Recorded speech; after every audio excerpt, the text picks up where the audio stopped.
Happy Monday! Today is the newsletter for August 27th through the 31st. Kids, we have PE on Monday and Tuesday, and then I will let you know what our PD schedule looks like for Thursday. In math, we're working on multiplication and division. This week, it's going to be specifically understanding the unknown as a factor and how to model it as an array. Homework's still going to come home daily with 2 to 3 problems for students to complete. Reading Unit 1, Good Citizens. Our story this week is called The Trial of Cardigan Jones. Our skill is drawing conclusions.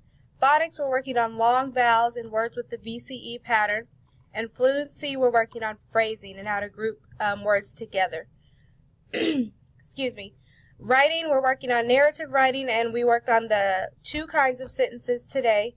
In decoding, I'm doing open syllable pattern. I'm sorry, that should say closed syllable pattern. That's a typo. And in science, today we began Unit 1, where we were looking at ourselves in the mirror and doing a survey of the different traits that we have inherited from our parents. Reminder, signing your student's agenda each night is very important. It makes the student accountable for the responsibility, keep parents in the loop, and serves as a communication tool. Please sign your student's agenda each night. If there for any reason that you can't sign your student's agenda, we'll find an adult in the building that they can take their agenda to and share it with and have that adult sign it for them, because it is part of our AVID binder checks, and it is a requirement that the kids have that in 3rd grade, because when they move up to 4th and 5th grade, it's still going to be a requirement.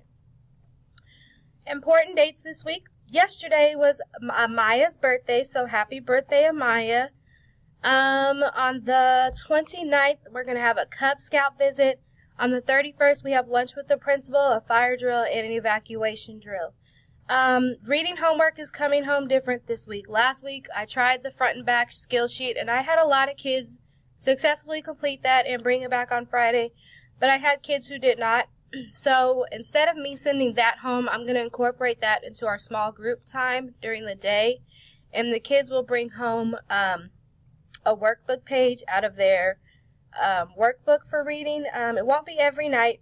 You just have to check their agenda to see what problems they're supposed to do, and then bring it back.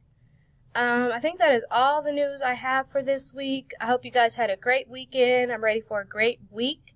And if you need to get in touch with me, send me an email or message me on Dojo. Have a great week.